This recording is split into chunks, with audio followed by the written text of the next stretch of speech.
Good evening. Hi, everybody. We're back.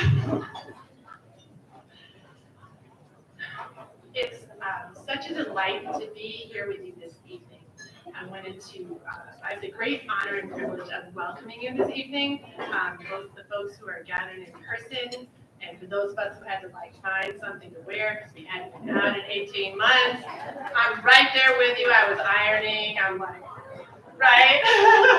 And also wanted to extend a really warm welcome to our friends who are watching from home.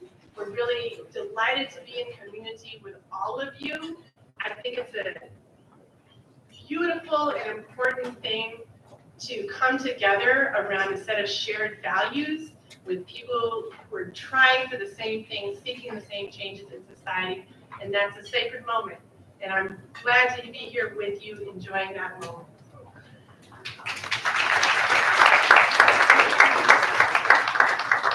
And to name some of those values, it's really about opportunity for young people, anti-racism, and social justice. And those things are specific and bind us together. Like many of you, I expect, I came to know the Bright Promises Foundation through Iris Creed. Let's give it up. Who I've known and admired for so long. I can tell you Iris stories back from 30 years ago of the things I learned and appreciated as a young woman starting my career. I had the privilege of knowing her. And I was attracted not only because of Iris, which is enough for anybody, but also because of the innovative way that they approach these shared values that we all treasure. So, welcome. Thank you for being here. Please enjoy. I'm so excited for this evening's program. And I want to deeply thank each of you for supporting this important work. It's very important for us to gather in this way towards a shared vision. And now, let me introduce my friend and co-chair, Michelle Morales, who is joining us virtually this evening. Good evening, everyone, and welcome to the Bright Promises 2021 Awards. My name is Michelle Morales, and I'm the president of Chicago. And together with Sarah, I'm proud to be a co-chair of this evening's celebration. I want to welcome everyone and thank you for being here. Whether you are joining tonight's celebration from your home, like me, or if you're in the room, we are all together in community tonight. And that is a powerful and important connection. I'm so excited to be here with all of you to celebrate Bright Promises' 152nd year of creating better lives and brighter futures for the children of our city, and to recognize some really outstanding organizations and people who are making a difference in the lives of Chicagoland children and youth. You are in for a truly inspirational evening. I want to express my gratitude to each of you for being here and for supporting Bright Promises Foundation. Thank you and enjoy.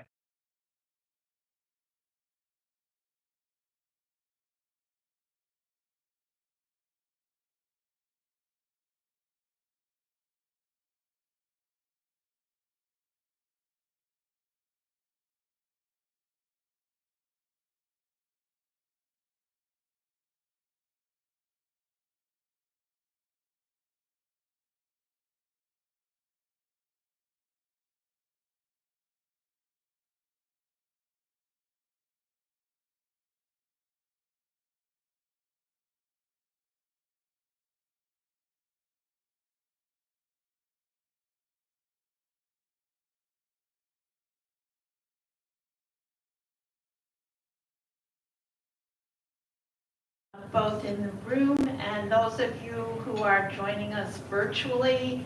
We hope everyone will settle in and have a terrific evening as we honor our incredible honorees this evening.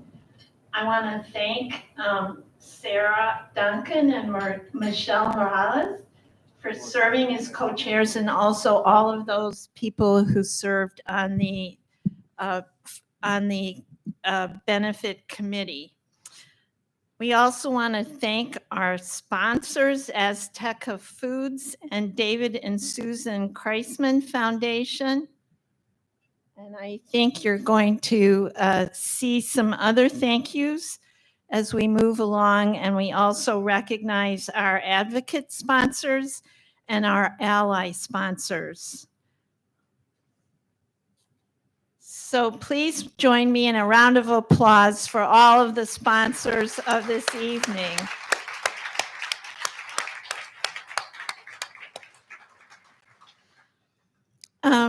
During another year that once again can only be described as unprecedented, Bright Promises has grown in every part of our work.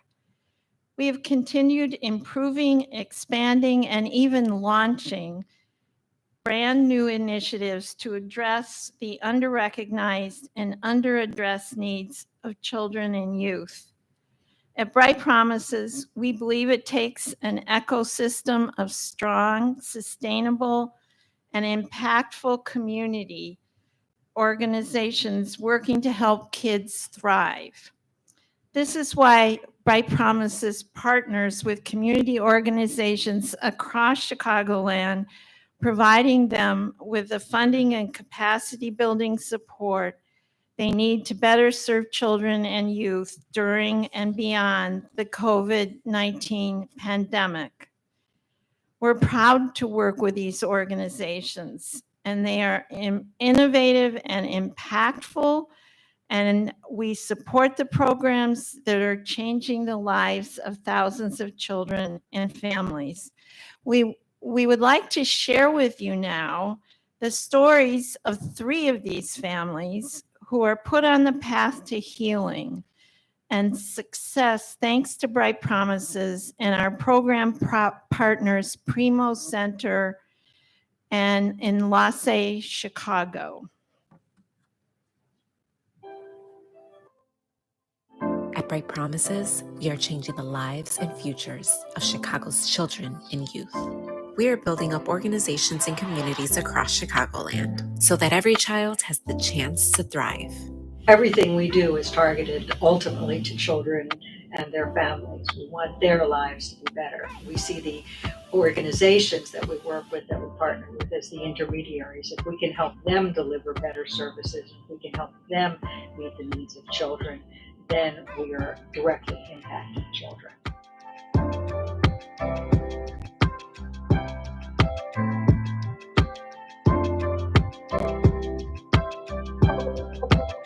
Jaquavia and her 4 kids came to Primo Center after they lost everything in an apartment fire.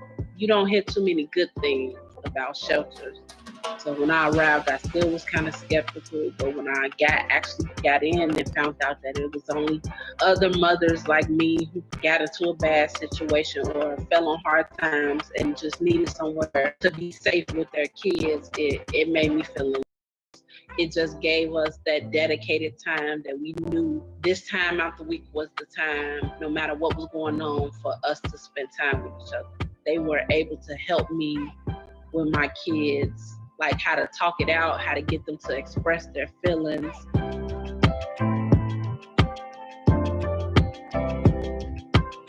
She joined the staff at Primo Center and was recently promoted to daycare teacher.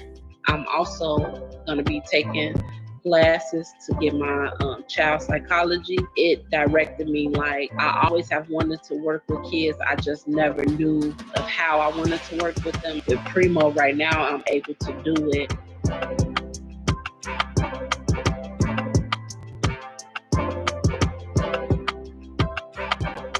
Gabriela, a mother of 4, and Susana, mother of 3, are both residents of Little Village. They came to Enlace Chicago because their children needed help. Tengo un chico que es transgénero y entonces para mí el beneficio ha sido bien grande porque antes de que cuando yo les exigía puras calificaciones, como que no le ponía mucha atención en otro sentido de cómo se sentía él, porque él siempre ha sido diferente. Como te conté la otra vez de depresión por muchos años, para mí fue un reto doble. Tener que sanarme yo, tener que sanar a mis hijos. Y yo tuve una niña con problemas desde que nació.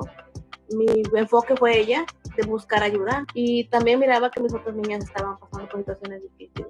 Mi reto mío en mi familia era muy grande, era sacarlos adelante. With Bright Promises support, Enlace provided these families with much needed mental and emotional health services.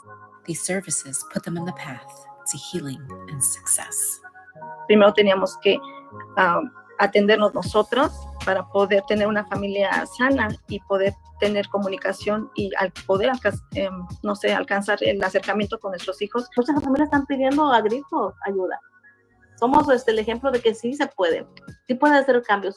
Enlace fue una de las bases fuertes que me ayudó a reconstruir todo el daño por tantos años que había en mi familia, tantos problemas y retos que nos habíamos enfrentado.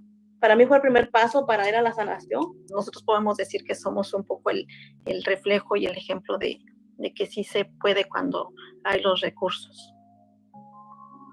A saying that I think a lot of us have heard is that talent is equally distributed, but opportunity is not. We believe that every child has the bright promise of their future, and we want to ensure that as many of them as possible are able to realize that promise.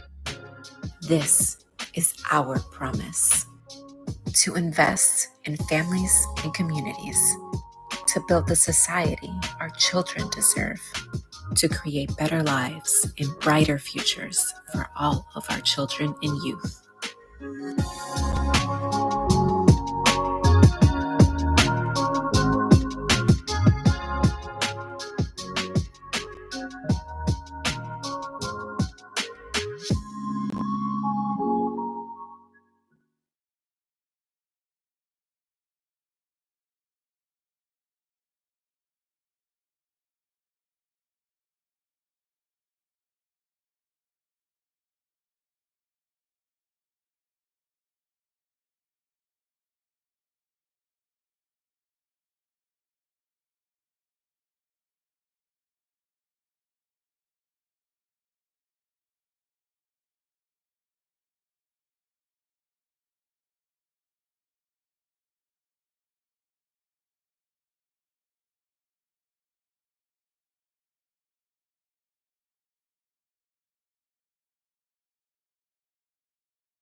Made possible through the Bright Promises partnership.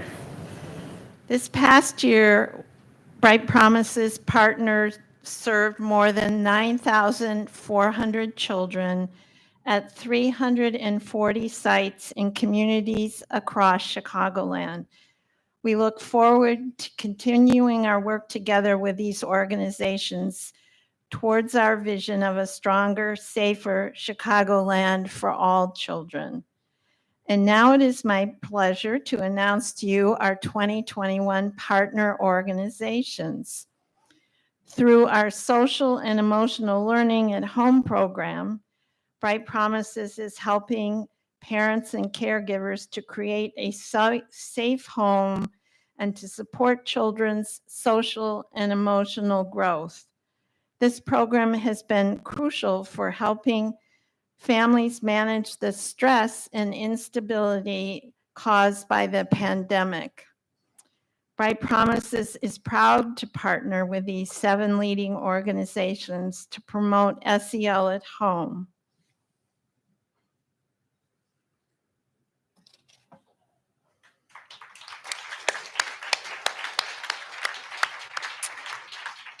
Through our QUIP Early Childhood program, Bright Promises is working to give every child the best possible start in life.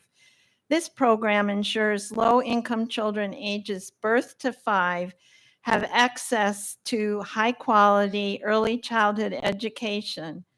We are proud to partner with these 6 organizations to help them improve their early childhood programs.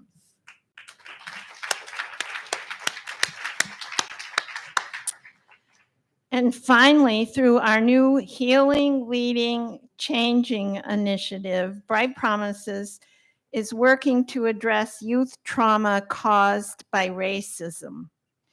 This initiative supports youth healing through empowerment and activism and helps organizations serving Black, Indigenous, and people of color to become healing environments for youth. Currently, excuse me, very few youth-serving organizations are specifically addressing the trauma caused by racism. Bright Promises is committed to changing this. We are proud to partner with these 4 organizations to address the trauma caused by racism and help youth heal.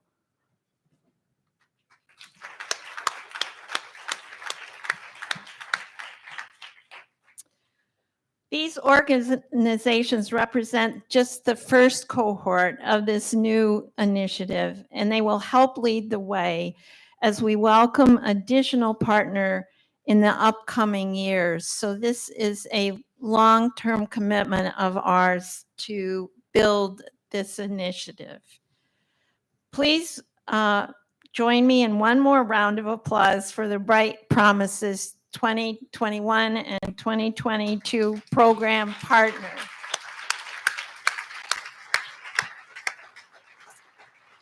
And now it's my pleasure to welcome my fellow Bright Promises board member, Nanette Zander, to the podium for the presentation of the 2021 awards.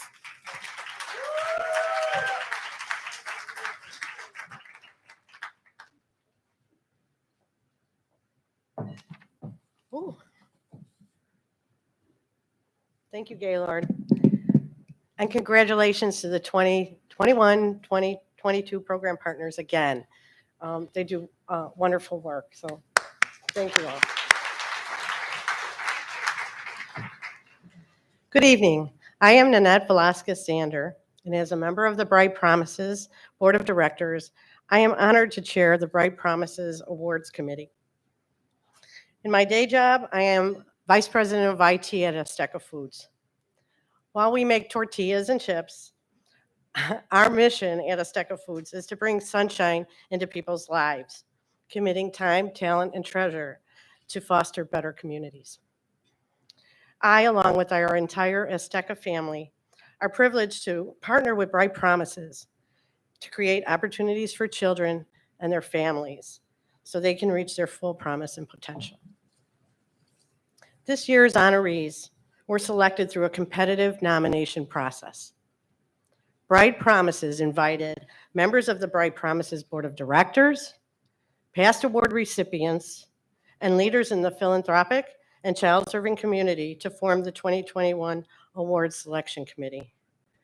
We want to thank this year's committee for all that they did to help select this impressive and inspiring group of honorees. It was not an easy decision.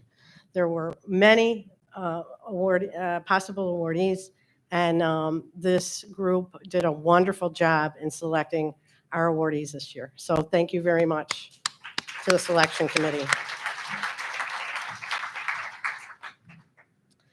We cannot build the bright future our children and youth deserve alone. By presenting these awards, we are shining a spotlight on the heroes in our communities who, like Bright Promises, are striving to create opportunities for every child to thrive. Tonight, we will present 4 awards. Each of these awards is being presented to a leader of the child-serving community who is making a big impact on the lives of children and youth. Tonight's honorees deeply embody our mission to create opportunities for all children and youth to reach their full potential and promise. They are forging the path to a better, brighter Chicago, and they serve as an inspiration and model for all of us. It is a privilege to recognize their incredible contributions to these awards. And now, without further ado, I would like to welcome my fellow board member, Veronica Robertson, to join me and present this evening's awards.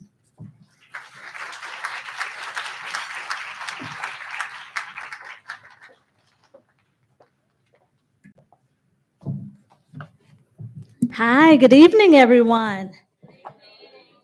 I am so excited and happy to be here today amongst y'all.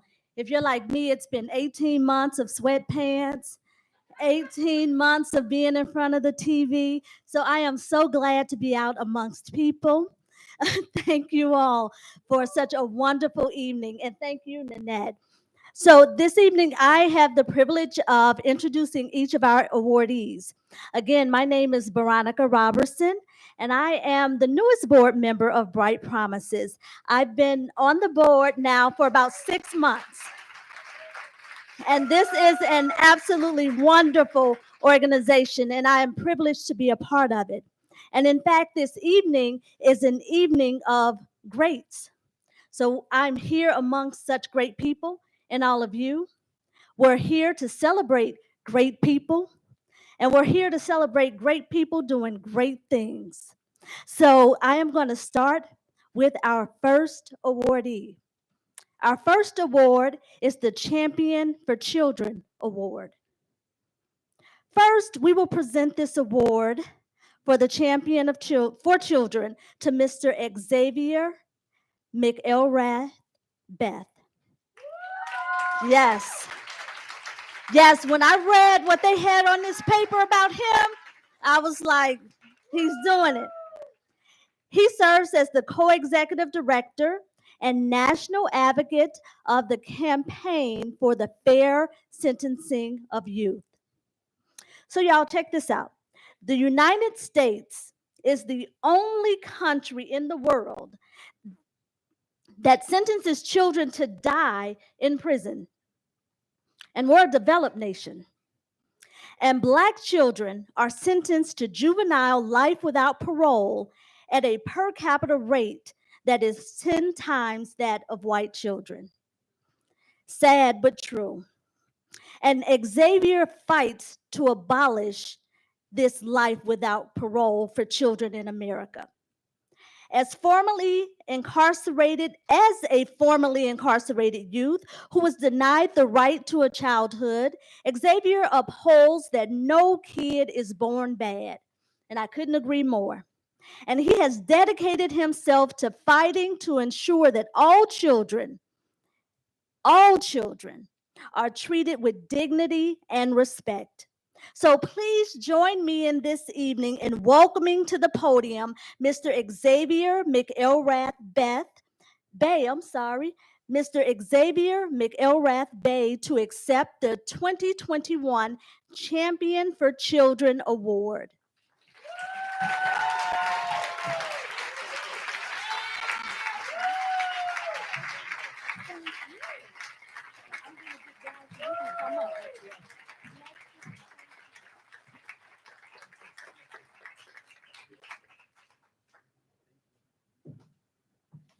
First of all, that was an amazing introduction. Thank you so much for that. I'm like, who are they talking about? Wow, I'm just blown away. And I just want to say that, it is an awesome honor to be here and to be honored in this way. Thank you, Bright Promises, to the host committee, selection committee, the board, and all of you who made this possible. It's especially honored to be honored alongside, Brenda, Maid, and my fellow backyardian, Berto.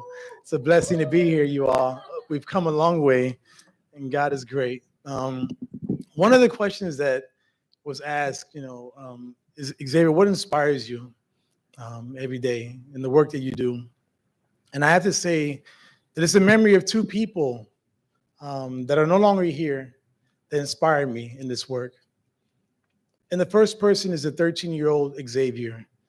The 13-year-old me, who at a very young age ran to the streets, ran from a life of trauma, a very toxic, not nurturing home life, into the streets.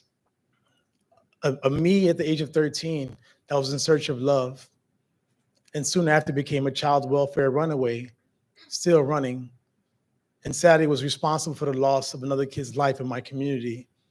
Which brings me to the second person who inspires my work today, and that individual is Pedro Martinez. I was responsible for the loss of his life when I was a very young child. I wasn't treated as such. I grew up in the prison system that didn't regard my adolescence, my youthfulness, and my capacity for positive change. Despite that reality, I did grow, mature, and become increasingly more remorseful.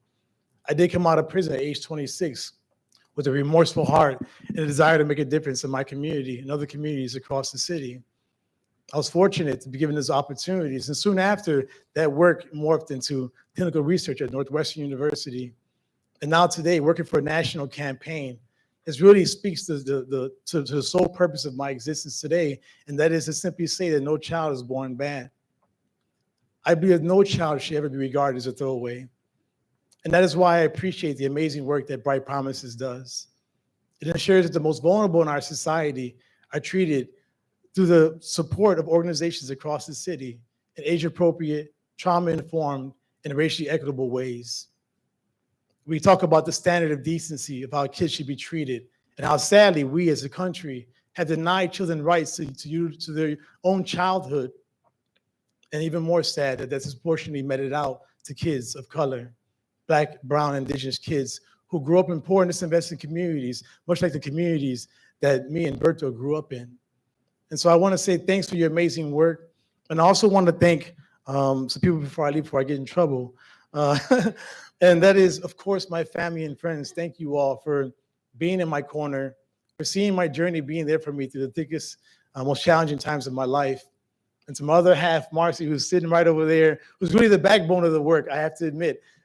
She's really keeps me strong in this. Thank you. And also, I wanted to give thanks to my partner in crime. I say it jokingly, and co-director Jody Ken Levy, who's helped me to grow in this work. Our awesome and amazing CFSY ICANN team and coalition, and other formerly incarcerated leaders across this nation. You know, they said that we were super predators, monsters, heartless, fatherless, and godless monsters during the 1980s and 1990s. We stand here, and I stand here on their behalf to say that we were never monsters. We were kids who were in search of love, a sense of belonging, and a sense of purpose and safety. Those most basic and fundamental human needs are the very things that you all are seeking to address in our communities today. Please don't lose sight of that, and don't believe the negative narrative. Our kids deserve better. Thank you all, and love.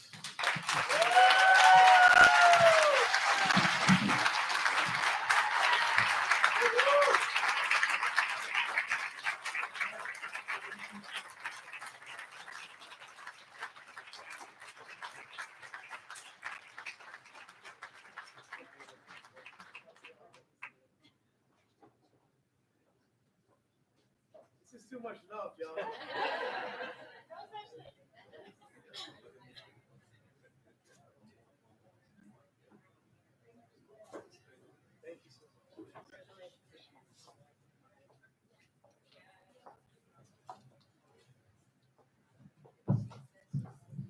I told y'all, great people doing great things. Next, we have our Lifetime Achievement Award. Our Lifetime Achievement Award goes to Ms. Brenda Myers Powell. Ms. Powell is the co-founder of the Dreamcatcher Foundation. Chicago has been designated as one of 13 locations of high-intensity child prostitution. Nationally, half of all victims of human trafficking are under the age of 18. And in her work, Brenda has been advocating for youth victims of human trafficking since 1997. And she's only 25 herself. How did that happen? Yes. Brenda herself became a victim of human trafficking at the age of 14 years old. After surviving 25 years of physical, mental, and sexual abuse, Brenda founded the Dreamcatcher Foundation to fight human trafficking in Chicagoland and to help other survivors like herself change their lives and be successful in their dreams. Please join me in welcoming to the podium Ms. Brenda Myers Powell to accept the 2021 Lifetime Achievement Award.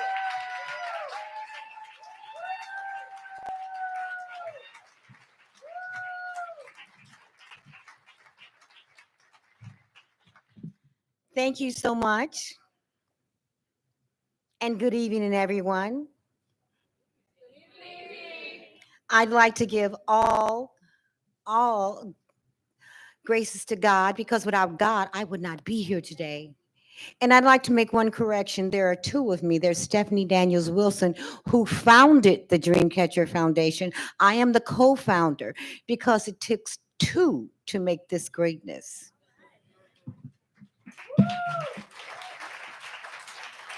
Thank you so much for this honor.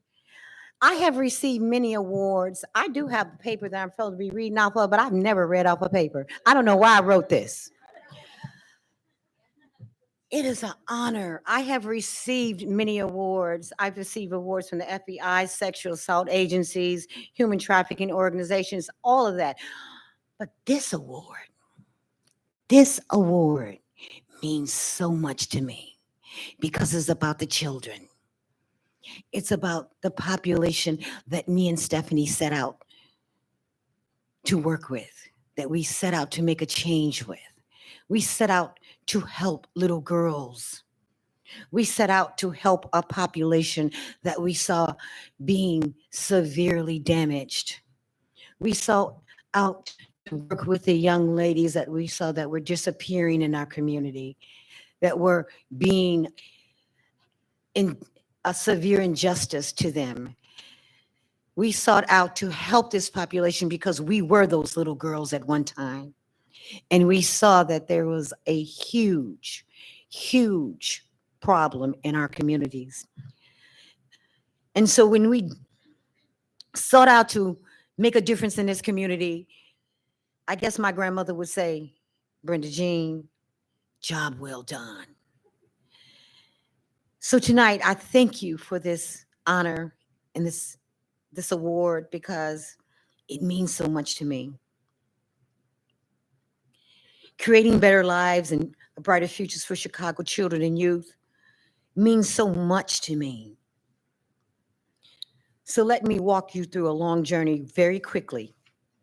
I met Stephanie Daniels in 1996, and we were both broken women, but we made it through. And we wanted to do something very different with this population. And we said, we're going to do great things in this world. And we sought out to do something different. She went and got her master's. I met a guy named Mr. Samir Goswami and got into human trafficking. And we set out to do something powerful. And we didn't know what it was that we're going to do. And she said, well, let's start an organization with young girls. I said, let's do human trafficking. And she said, let me research it. I said, you don't have to research it. It's happening. And we can cover everything with this. She said, okay, let's do that. And then she said, well, we need a name. I said, go back and think of a name. And she came up with Dreamcatcher. Dreamcatcher, a beautiful name where kids are protected by a dream catcher in the Native Indian culture. That means that kids' dreams are protected by this dream catcher. So we fight dream killers. Anybody try to kill a child's dream, we fight that dream killer. So I'm here today to say that we fight dream killers. Wherever you're at and whatever you do, we're fighting for the passion and the right for children to live and to persevere in this world. They're important.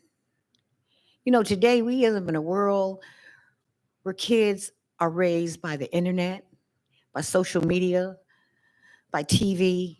That's not the way to raise your children. We need things like parents holding on to their children, directing their children, doing things for their children. Kids are not getting enough love. And when I hear people blame children for the things that they do, I get upset, because there's not a parent that is behind their children to stand up behind them and say, I'm responsible for my child. Dreamcatcher, we're responsible for the children that come into our organization, and we love on them, and we direct them, and we hold them and tell them you're special, because they are special to us. So, and that's what we stop dreams from dying with. We stop people from killing their dreams that way. We meet our populations where they're at because, crisis does not make an appointment. It can come at any time. One thing they asked me in this that I couldn't figure out, just like you, they asked me, what inspires you? And when they asked me that, I was like, what inspires you? Well, the sun. I like to go for long walks in the woods. I get inspired by a lot of things. And then I found out I get inspired by a good fight. And I know y'all think I'm young, but I'm not. I get inspired by a good fight. I do. When I wake up in the morning, I get inspired by a good fight. So it's a good fight that I love. And I love to fight for injustice. I love to fight for the underdog. I love to fight for a marginalized community. I love to fight for our girls who are not believed when they said I got sexually assaulted, who are not believed when they say that I was molested, who don't get believed when they tell the police bothers them. Why don't our girls get that justice? So I fight for them.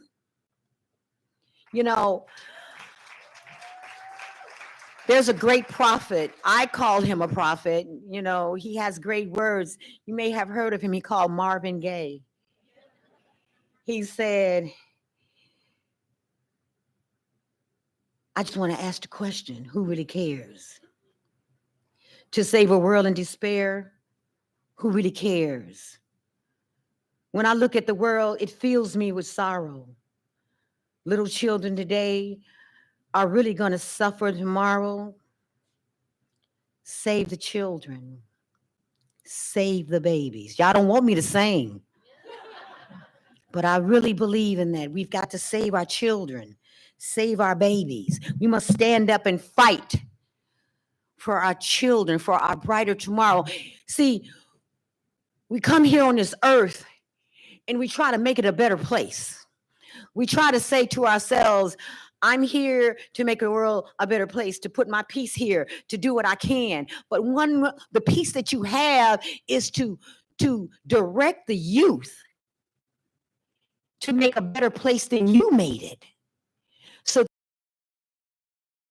and if you're not creating that mind, directing that mind, that young mind to make it a better place than you made it, you're not doing your job. We've got to save the babies, save the children. The children are our children, no matter what color they are, no matter what culture they are, no matter what gender they are. They're our children. And we've got to fight for our babies. So I have this. Dreams are the wings of the mind. They can fly. Save the babies. I love you, and I thank you for this award. We at the Dreamcatcher Foundation are fighting. Help us fight. Help us fight for our children. Save the babies.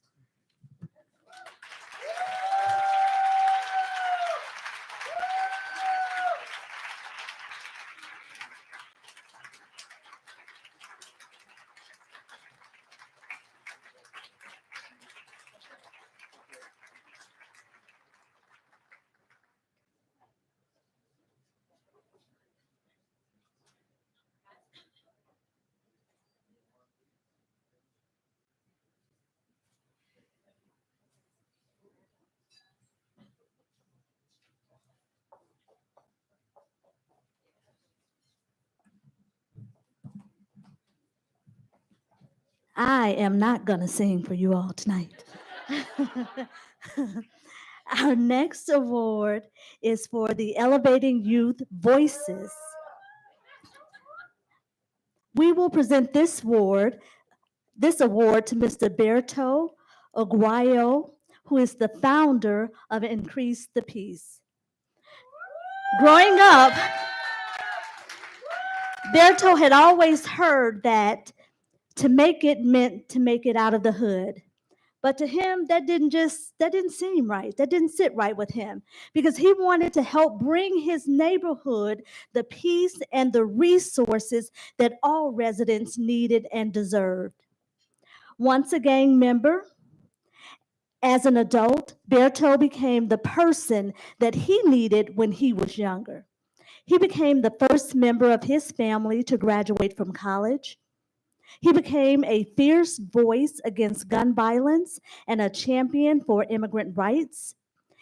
And as the founder of Increase the Peace, Berto is helping develop young leaders, and he is helping to promote peace through community organizing, policy advocacy, violence prevention, and mutual aid.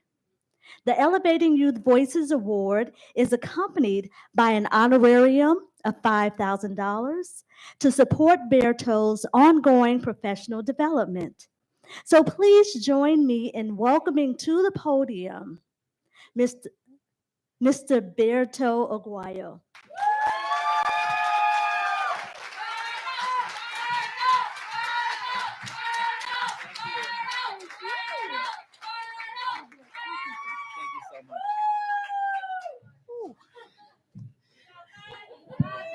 We out here. Woo.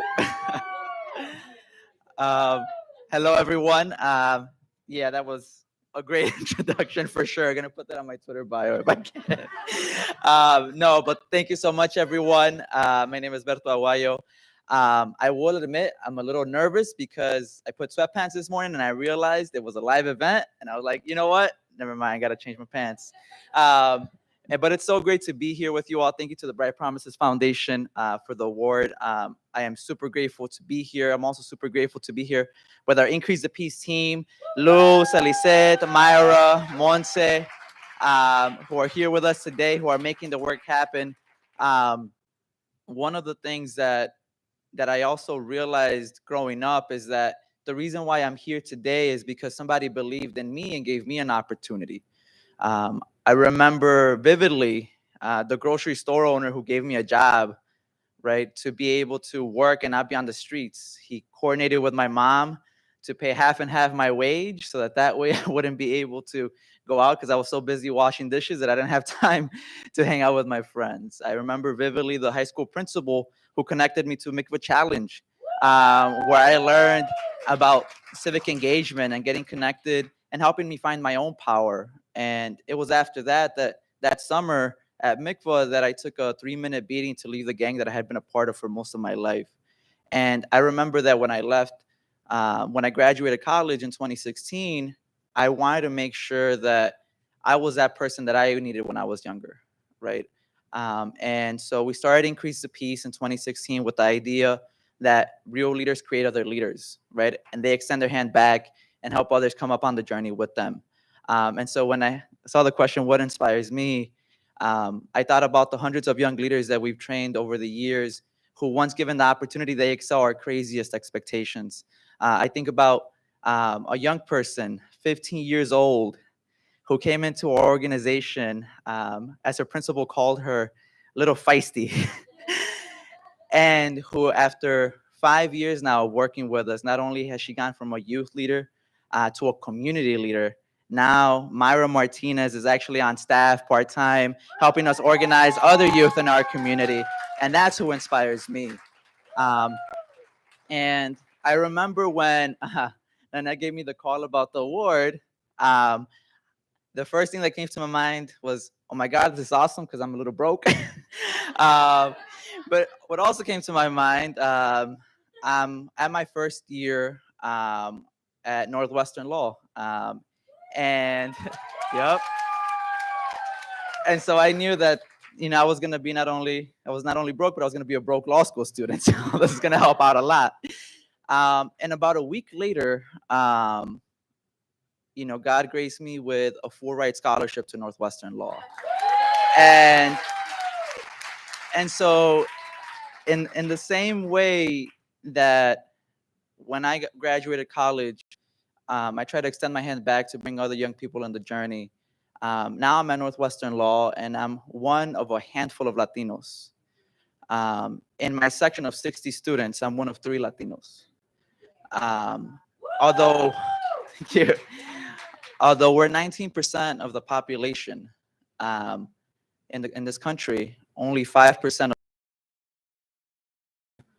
and so about is that if we want our communities to change, we need who can interpret and change these laws that affect our communities. And our legal system has to reflect the society that it's impacting.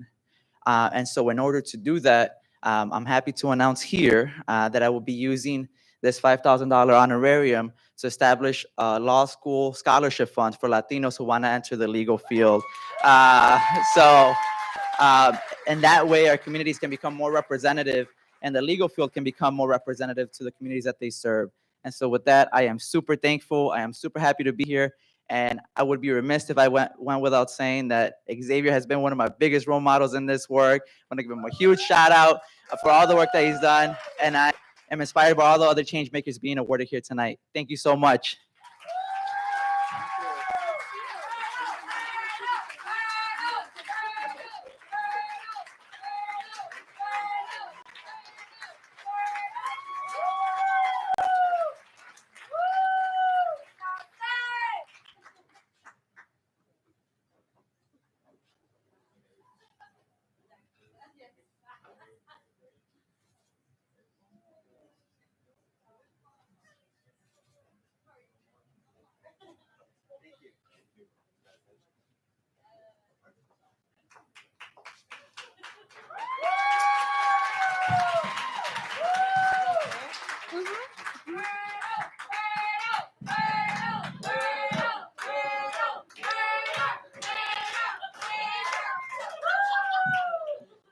Oh, I absolutely love it. I love it, love it, love it.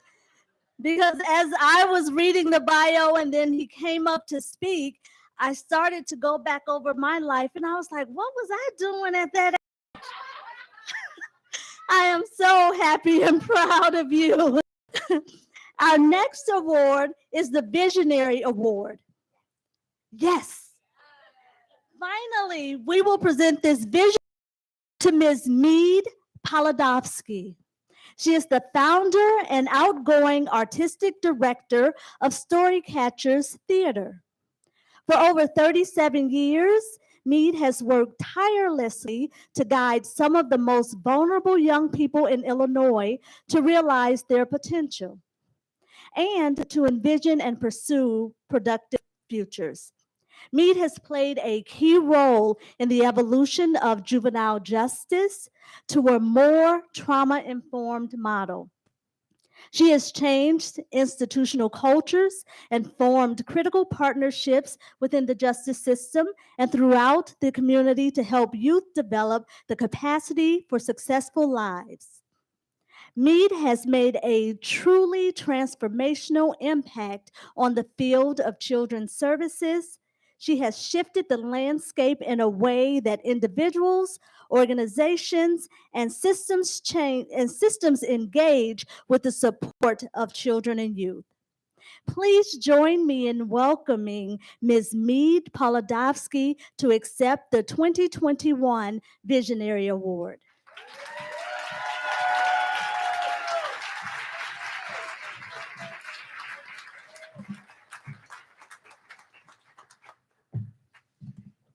Thank you, everyone. I am so pleased to be here with you tonight. It's amazing what Bright Promises does, and I understand that this is the inaugural Visionary Award because they don't give them out to old people so much. People that are, I'm not on my way out, I should tell you. I am embarking on a new project because I have to, right? I would have to thank my father for the way that I have grown and been, because anytime I asked him if I could do something, he would say no. Anytime. I mean, it's just to the point where I got to where I would just go and say, this is what I'm going to do. I'm not going to ask you because you'll say no. And then I would run. But that really stood me in. Go in and you are in the middle of bureaucracies where people say, oh, no, no, no, no. In fact, that's the first word that comes out of their mouth when you walk in. No, you can't do that, da, da, da, da, da. And I have learned that if I stand there long enough and I don't budge, they'll go, oh, okay, you can do it, you know?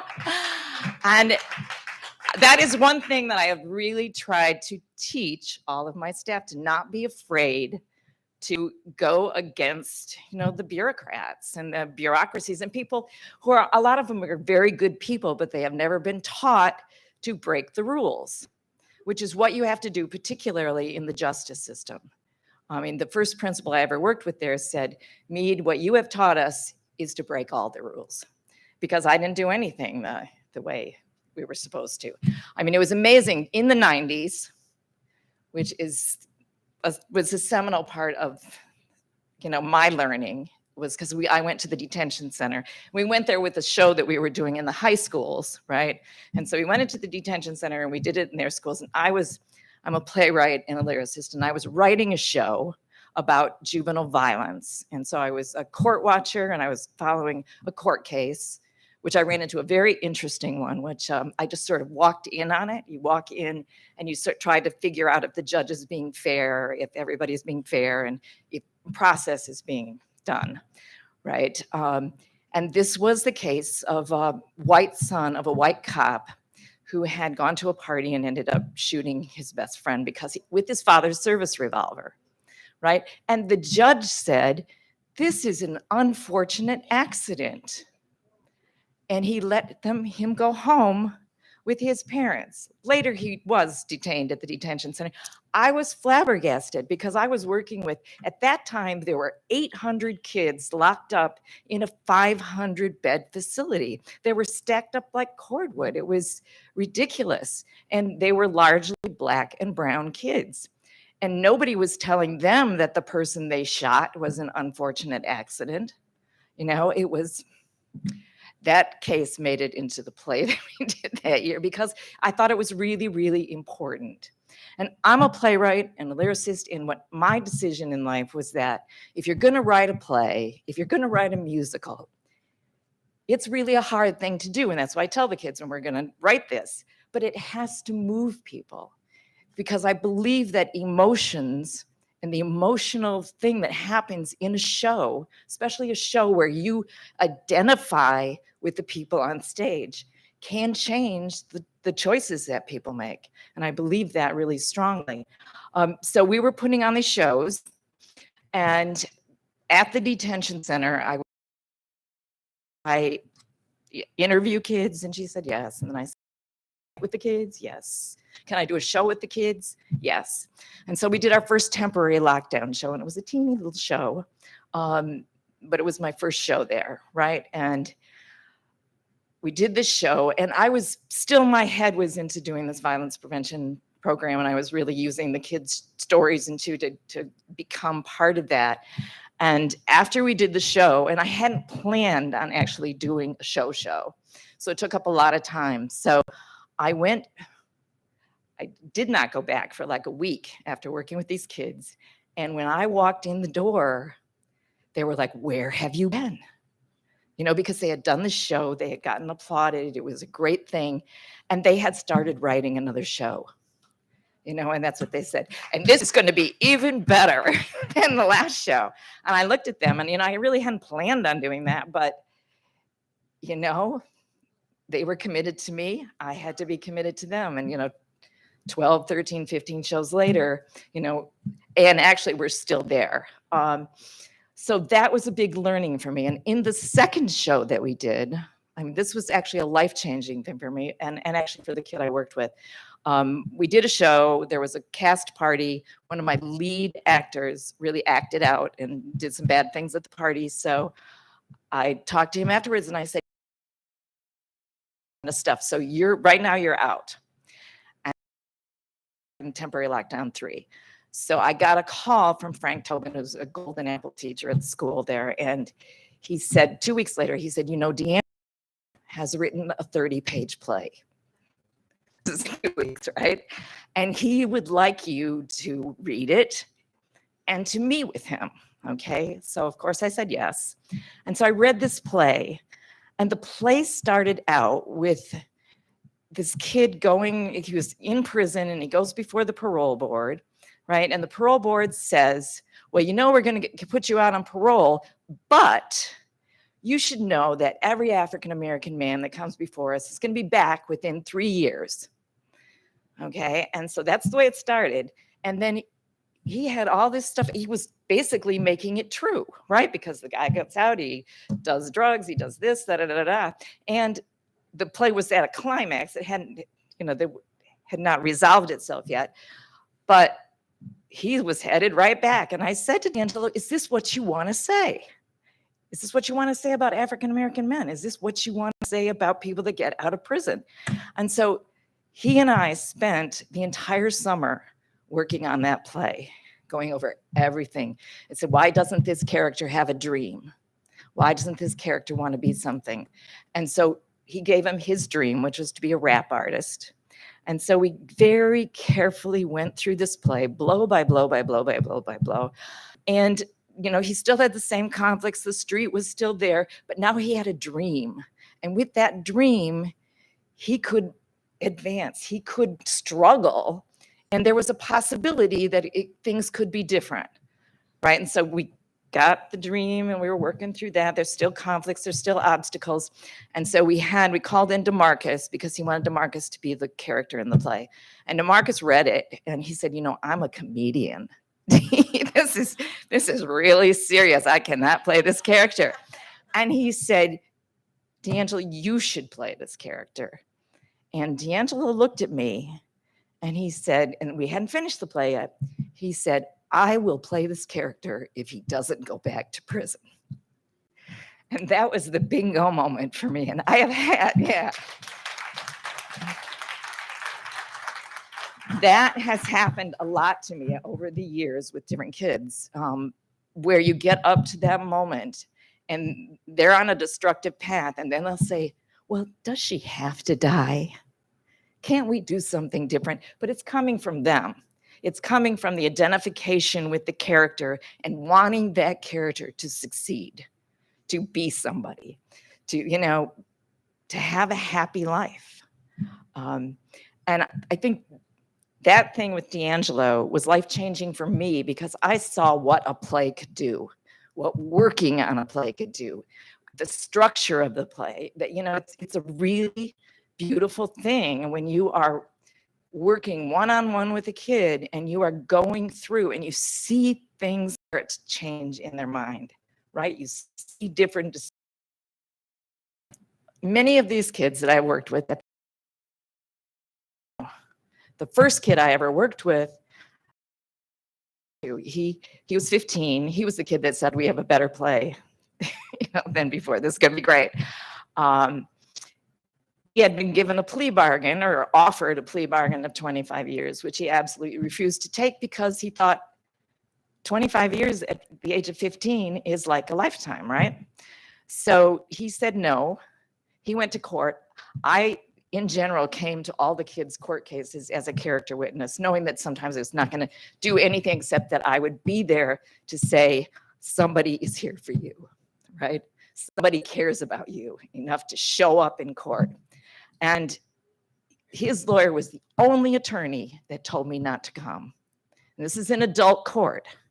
The only attorney, because everybody else would be like, yeah, we want, the more you have people from the outside. And so the judge gave him 75 years because no one showed up on his behalf.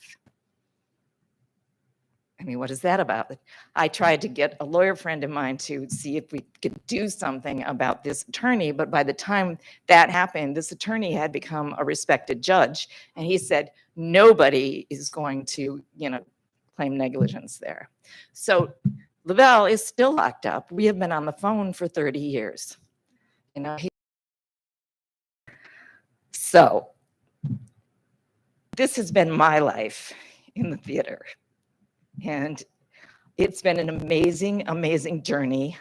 I have used, especially the experience of being with kids like D'Angelo, to create a methodology of how you work with these kids to tear that play apart, to tear those stories apart, to look at all the options, to create all the options, to add that into the story. And this year, because I knew I was leaving at the end of the year, I wrote a methodology handbook, which I was very proud to. I was also COVID. What else are you going to do here? So that is something. And then I did intensive training in the methodology, which is how do you use a play, right? How do you use stories to change people's lives, to get them to see other possibilities, to tell trauma stories and make it safe? Because once you tell your trauma and it's safely told and it's done with music, right, which is healing and can make a very painful story beautiful. And it can make the song that was yours when everybody sings it on stage, when we have the show all together, it becomes everybody's song. And you see that, you are a family. So I wrote this methodology handbook and I train people in doing that process. I have an extraordinary group of very diverse and beautiful professional artists, and they're all over the place. They're choreographers and singers and musicians and people, but I'm teaching everybody to be a story coach, because that, I think, is where it's at, that one-on-one relationship that you have where the kid comes in and they know you are going to listen to everything they have to say. You are going to write it down, and eventually it will be this beautiful story, right, performed on a stage. So the other thing that I'm going to do now that I have actually officially left Story Catchers, very much like Dream Catchers, we catch people's stories, is that I am creating a docu-series with kids that are no longer kids from the detention center. They're the ones that I worked with in the 90s through the early 2000s. Many of them did spend years children. They have jobs, good jobs, and I believe those stories need to be and they want to do it because they would like to inspire others to be as successful as they are. Okay, so thank you, Promises. I really, really appreciate this award, and I love telling the story of these stories, obviously, and I want to keep doing that. All right, thank you very much.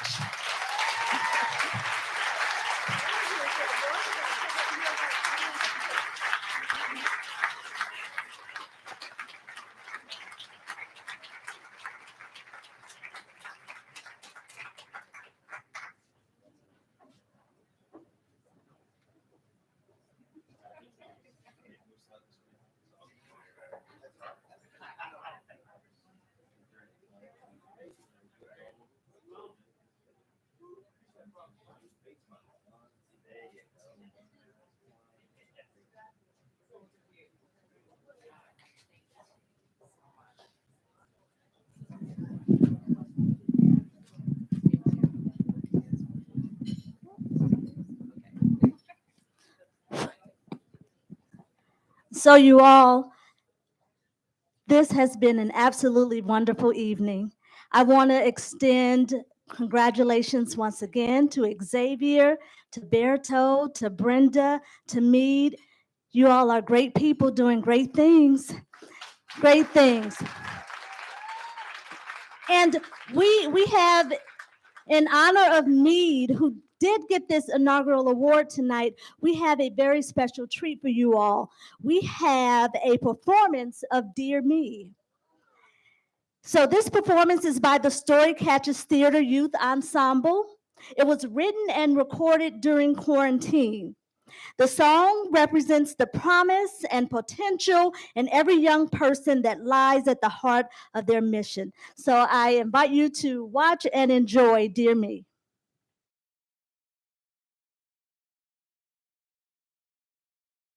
Hello, my name is D. Coleman. I started at Story Catchers Theater right before the shutdown started. I am grateful to Miss P and the company she founded for such a great experience. I had support and a pathway through such a tough time, and now I am facing a positive future. I'm happy to share with you Dear Me, a song that Miss P helped and the Changing Voices Ensemble wrote and produced. Congratulations, Miss P.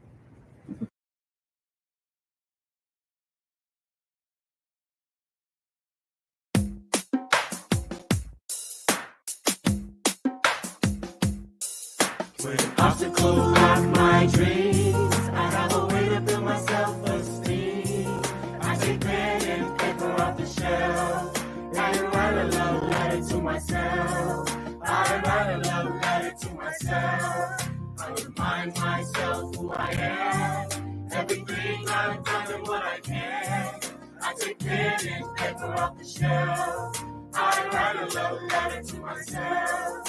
I write a love letter to myself. Dreams come slowly, but they come. Search for inner peace beats like a drum. Self-love I sought to teach.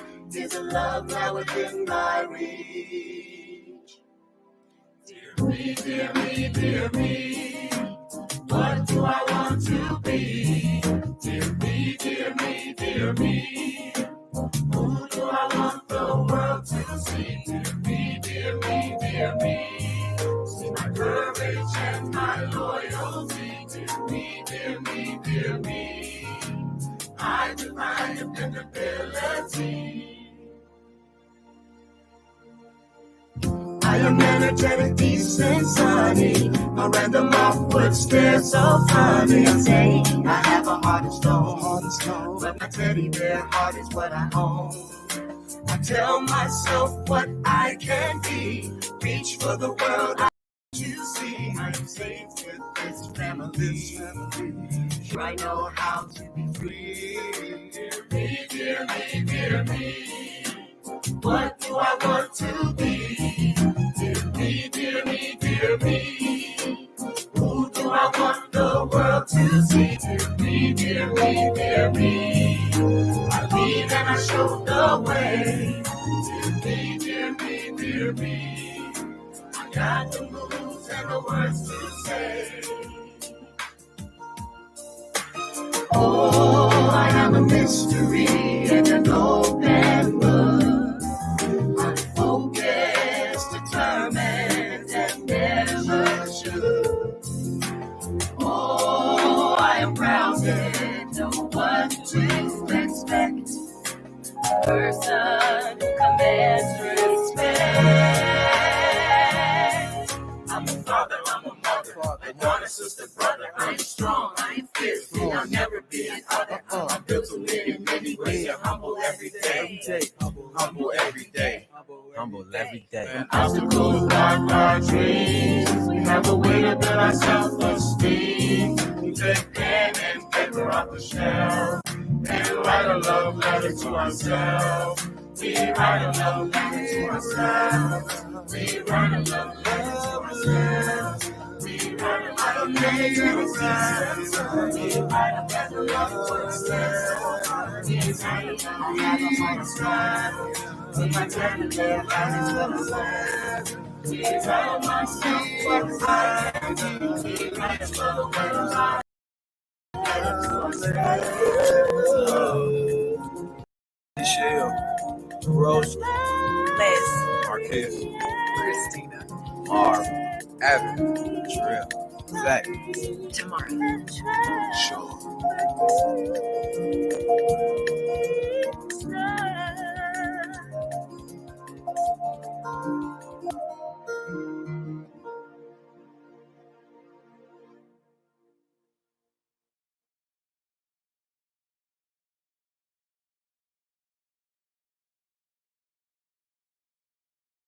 Kids. And to do that, we need all of you. And we hope we've made that easy for you this evening. So for those of you in the room, there's envelopes in your programs. And anybody, whether you're at home enjoying this or at a virtual party enjoying this evening, you can go to brightpromises.org and make a donation there. And, well, there is a way to text as well, and hopefully we'll be able to get that on the screen soon. You can be able to text a donation. So we are so appreciative of all of the donors who have already donated in addition to our sponsors. So we thank you all for your support now and in the future.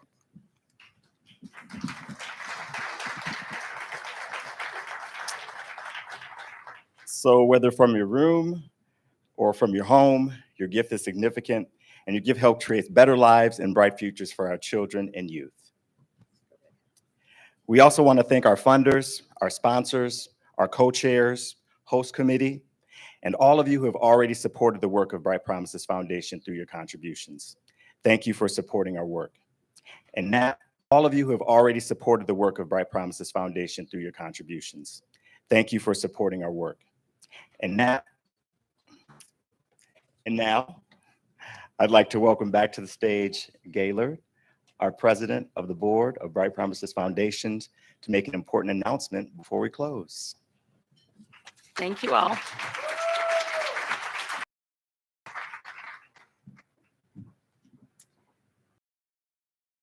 I have some, obviously, but before I go into that, I'm truly astounded and impressed by the awardees tonight and the stories of their lives, and how, if we all think about our lives, every single person in this room not only has one story, but multiple stories. And we live our lives out as we both are directed by our stories and propelled by our stories. But also, what's so clear is how we can change our stories if those stories bring with it a past of pain and possibly loss and absence.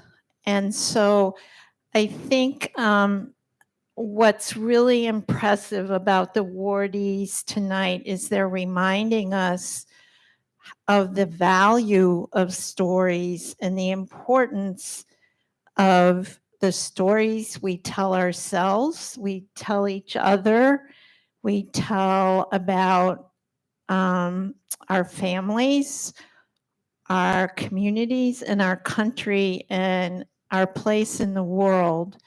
And those stories are deeply important, and they cross cultures and races and experiences if we think deeply about the bonds and the shared stories and the surprising stories.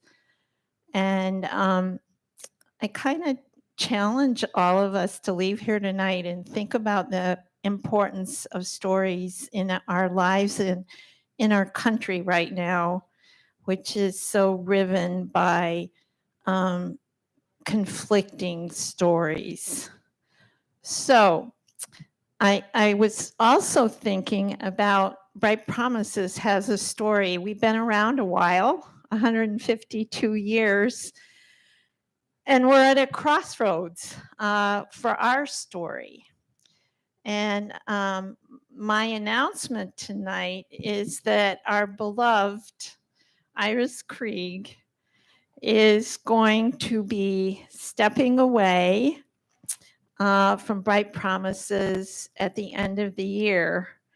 We have been incredibly blessed by having Iris as our executive director for 13 years.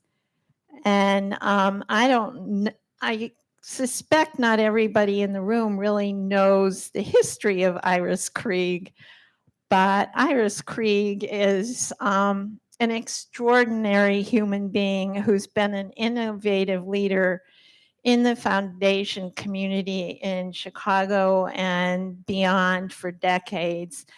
And we have been honored to have her leadership. We have been blessed by it, and we only can wish Iris the best as she goes forward and experiments with a new level of life without us. So Iris has helped to propel Bright Promises Foundation to new levels of success. She helped develop Bright Promises' current grant-making strategy, focusing the foundation's resources on addressing under-recognized issues and leveraging our investment to drive improvement and innovation in children's services. Iris championed a model of grant making that goes beyond just writing a check and ensuring that we're providing our partner organizations with the kind of support that helps them make lasting and sustainable improvements that benefit children now and in the future. In Iris's leadership, Bright Promises not only survived the COVID pandemic, but we also expand our programs and provide much needed support and assessment to the children and the families we serve. We want to offer Iris our most sincere thanks and deepest gratitude. Bright Promises has grown tremendously in every way, and we are now poised to launch a new chapter in our story with even greater reach and impact. We know this would not be possible without Iris. In case you haven't noticed, we love Iris. So,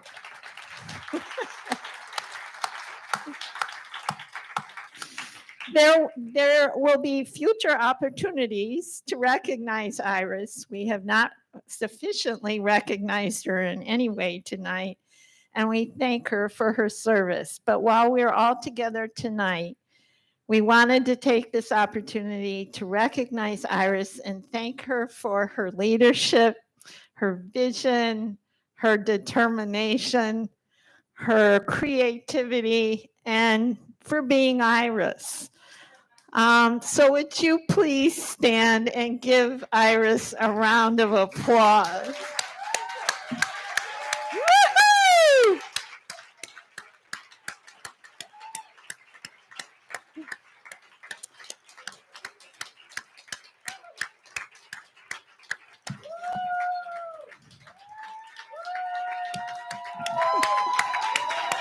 Woo-hoo! So, I now want to invite Iris to the podium, and she's going to recover and share a few remarks about her time with Bright Promises. So come on up here.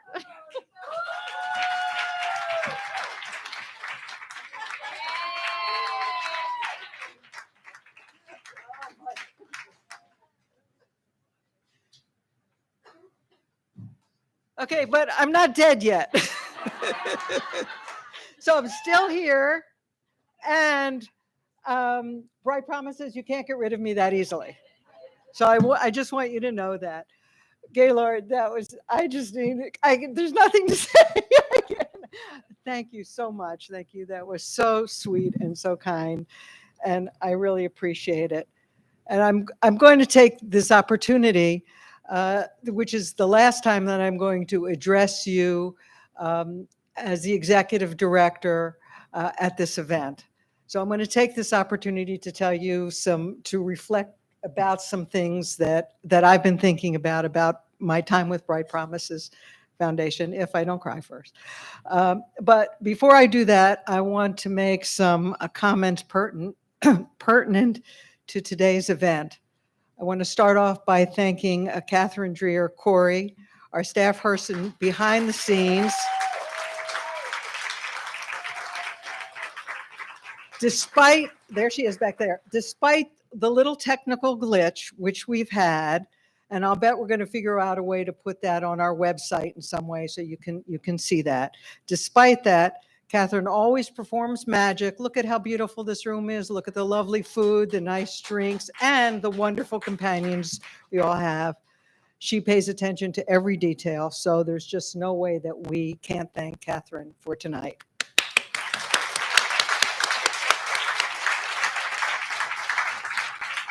I also want to thank all of the sponsors who made this event possible. I'm grateful for all those who participated today. I want to thank our co-chairs, Michelle and Sarah, who've done a fabulous job. I want to thank all of those who appeared on the program today, our wonderful award recipients. You heard from them. There's nothing else that I could say about how wonderful they are. They just shine so much. It was just so evident how wonderful they were. I want to thank the volunteers. We had a whole bunch of volunteers today. They were quiet, but they made everything seamless. And so I want to thank you volunteers as well. And Richard for conscripting them. Thank you. And I want to thank the audience, both all of you who are here today and all of those who are at home. This is my first time being streamed. I don't know what that feels like, but I've been streamed tonight, so I don't know. I invite you to join our next virtual event, which will be in late November. It's going to feature experts from our partner organizations who will share what we can all do to help youth heal from trauma that is caused by racism.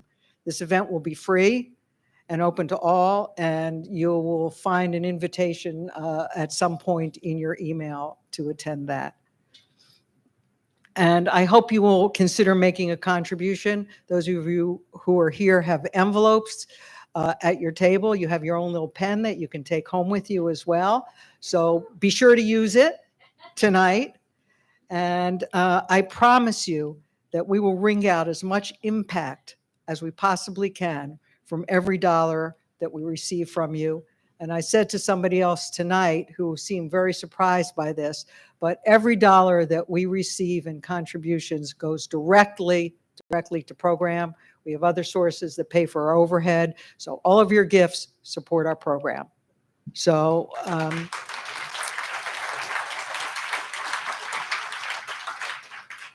so now I'm going to take you back in time. Bright Promises has been able to survive and thrive for more than 150 years because we recognize that the world is not static. Over the course of 150 years, as times changed and children's needs changed, Bright Promises reinvented itself. Over these 150 years, we helped establish the first in the nation juvenile court, offered direct services to children and their families, were advocates for abused and neglected children, and promoted statewide legislation to protect children. About 14 years ago, the Bright Promises Board looked around. At that time, they were known as the Illinois Humane Society. The board looked around and knew that the time had come for the organization to once more reassess itself and determine what it should be doing. It came up with an ingenious answer that would ensure that it was always on the cutting edge. It would identify barriers that were holding our children back. And here's the key part. We would focus on those barriers that were newly recognized, those that for which there was little programming and little effort made to address them. We were going to focus on those unaddressed issues. And then we would help our community to know about them and help agencies adopt programming that would address them.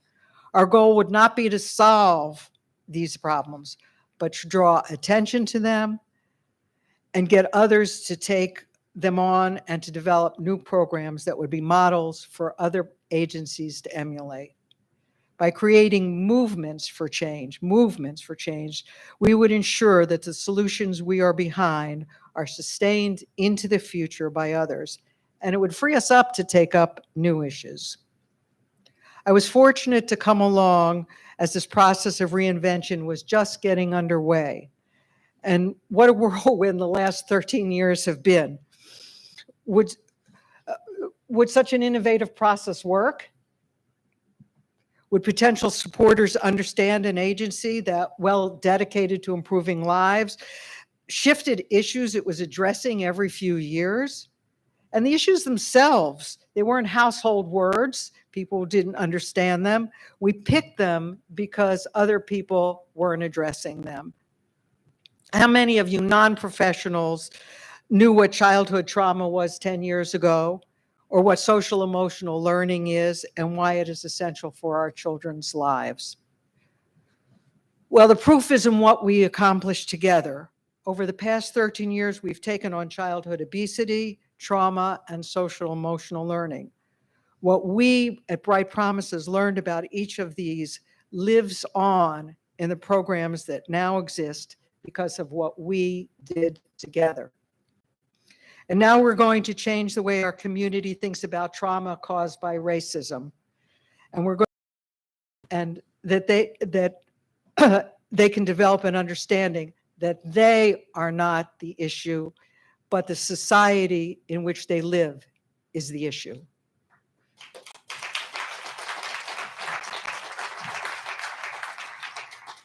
So, can you tell that I really love this work? Developing and sharing knowledge, working in partnership with child sharing agencies, always in the forefront of innovation, making a sustainable difference for children. How could I not love this work? Then add to this the people, our forward-thinking and engaged board, our dedicated and knowledgeable staff, the many experts who inform our work, our volunteers, the hardworking people at our partner agencies, and of course, our supporters. Again, how could I not love this work? And it is because I love this work that I'm stepping down. Bright Promises has accomplished so much in the last 13 years and is on the brink of a big leap forward. New leadership will bring new ideas, new energy, and new relationships. I want that for Bright Promises Foundation, and I want that for our kids. And it's because I love this work that I'll be around to ensure a smooth transition to the new leadership, and why I will continue to donate to Bright Promises, and why I'll take on any task that I can as a volunteer, and why you will see me here next year. But I'm going to be sitting out there, and I will be enthusiastically cheering Bright Promises on. Thank you. Thank you. Thank you.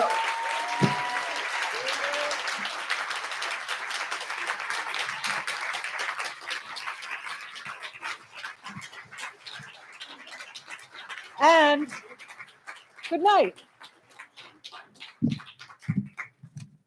So I think we're finished now. I think, and I want to, Catherine, you have something to tell us? Okay, right.